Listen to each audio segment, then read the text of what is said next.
Well, Watson, not looking so good. Whose fault is that, Holmes? If you hadn't shown me your masterpiece in clay... Some actions have much larger repercussions than would be assumed at first glance. Listen, Watson, in a few minutes I will leave Baker Street in order to meet Jack the Ripper and put an end to his crimes. Beforehand, I want to go over all our discoveries to assure myself that everything is clear. Jack the Ripper? You know the identity of Jack the Ripper? Without a shadow of a doubt, Watson, and I assure you that we are in possession of all the elements required to determine who Jack the Ripper is. Would you like to do this work with me?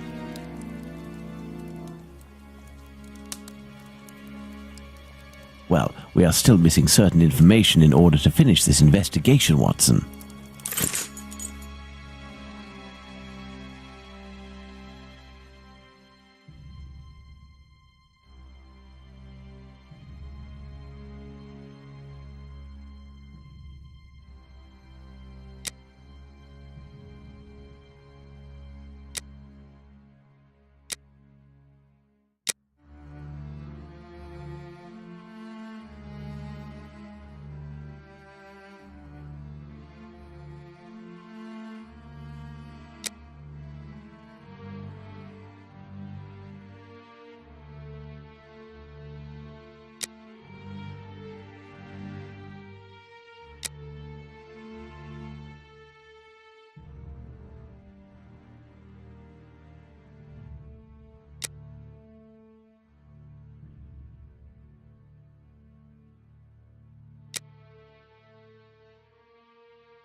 Perfect, Watson.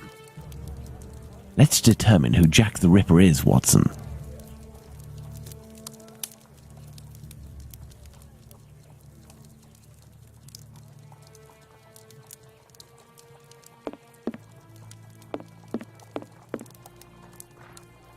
Thus, we have 5 suspects. Let's add the elements that correspond to each of them.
And there you go, Watson. Jacob Levy, Jack the Ripper. Fantastic, Holmes. And terrifying. But some aspects of this case are still unclear, at least for me. For example, Watson? Why does the man only kill prostitutes? The man kills prostitutes because he blames them for the misery of his life. He must have frequented them assiduously, and, during these nocturnal visits, he contracted syphilis, which he passed on to his spouse, and via her, at least one of his children. He is an angry man in despair following a mistake that cannot be fixed. Why does he only kill such miserable prostitutes? He never had the means to afford prostitutes of higher standing than Nichols, Chapman and the others. At one point in his life he was forced to steal to make ends meet. This indiscretion cost him dearly. He was imprisoned and exiled from his community. He had frequented low-class prostitutes, thus it was they who infected him and they who must pay. But why did he remove the organs? To take vengeance on his own community, which rejected him and had more success than he. He is a man who bore the burden of a sinister reputation, that of a thief and a madman, because of his internment. So he took his vengeance in the most cowardly and horrific manner imaginable. He rubbed his knife on the uterus of a sick prostitute before using it. He passed Edow's kidney off as a veal kidney. Why did he disfigure the faces of the last 2 victims? Revenge yet again, Watson. This is what you did to my child. You will suffer the same fate. And the piece of apron and the message at Goulston Street? The only reason to have placed the piece of apron incriminating the message and attracting attention towards himself is that the people that Levy holds responsible for his arrest live in this building. The butcher's where he committed the theft is found in Goulston Street, and the majority of the butchers who denounced him surely live close to their workplaces. But finally, Holmes, why didn't his wife or anyone else notice anything? His wife has many children and must be very busy. The man is a butcher, which must facilitate things when one is questioned by the police in the street and must justify the bloodstains on oneself. Furthermore, butchers often work during the night as the meat must be sold fresh each morning. His nocturnal absences were easily justifiable. Finally, he works in a butcher's or slaughterhouses. Nothing could be more simple than slipping a kidney in here and using a knife oiled with human blood there. This story is frightful, Holmes. Indeed, Watson. Lies, infidelity, venereal disease, murder, mutilation, and finally cannibalism. A complete anthology of what humans at their most vile are capable. Let's go at once to Whitechapel and put this madman where he can do no more harm, Holmes. Let's, Watson.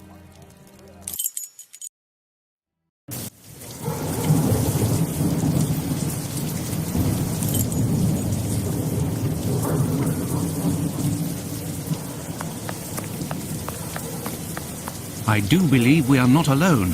I hope these men won't prevent us from passing. Me? No. But you, yes, Watson. Your journey ends here tonight. Pardon? You're sometimes a little hot-headed. And moreover, Mr. Solomonovich has a few things to tell you. I won't be long. You can come in, Mr. Holmes. He's waiting for you inside. Everything was organized according to your instructions. I don't know how to thank you. Later.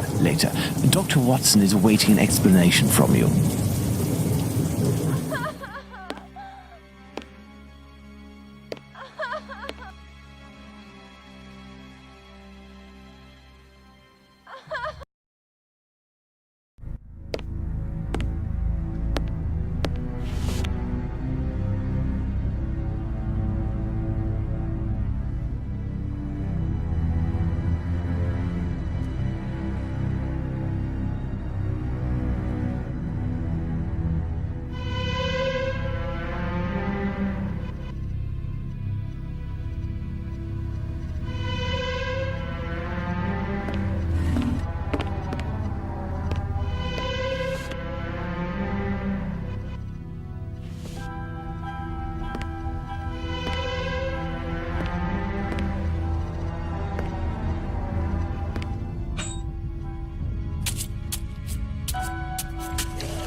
Hello, Watson. Holmes, have you the slightest idea what you are doing? I think so, Watson. Leaving this bloodthirsty pervert at liberty and hiding his existence from the London police? What folly! Certainly, the police will never find their man, but with so many men deployed, this affair will indirectly have a benevolent effect on the crime in the vicinity. But Holmes, wait! Justice hasn't been served, and we are accomplices to the fact. Justice? But I don't serve justice, Watson. I serve truth. And incidentally, I serve my country, and I don't think that I have ever served it better than today. Imagine if after months of terror and a murder as abominable as that of Miller's Court, we deliver to the English people a man of the Jewish faith, a journeyman and head of family as the guilty party. A man who forced members of his own people to eat human flesh. All of this contained tension would have exploded in a myriad of anti-Semitic acts which would have thrown Whitechapel into a rage of fire and blood. And this man's family, who are completely innocent and have suffered more than their lot, would have been the first in the line of sight. Should we condemn an entire people to shame and promise them 1,000 wounds because one of their members committed an unmentionable crime? Neither I nor you have the right to do so. Jacob Levy, Jack the Ripper, is now in the hands of his own people. I have complete faith in Mr. Solonovich and the members of his community who, I remind you, courageously helped us. They took great risks and acted with the most salutary discretion. And, oh yes, it is understood that you cannot chronicle this investigation. It would be best to invent a story that takes us far from London during the somber period, in pursuit of, let's see, something challenging. A ghostly dog that glows in the night. Don't be ridiculous, Holmes. But what will happen now? The police will endure a serious setback and a real loss of credibility. And this man? Well, a few months after the murders have ceased, the police commission, finding themselves at an impasse, will come up with a story to tell, and everyone will vow that they know the secret identity of the killer without having the right to reveal it. As for Jacob Levy, Jack the Ripper, he will be imprisoned by his own people. He will pace like a lion in its cage until the end of his days, haunted by his crimes and his insatiable vengeance, until finally the disease which drove him to kill those poor women will finish its work and make him its final victim.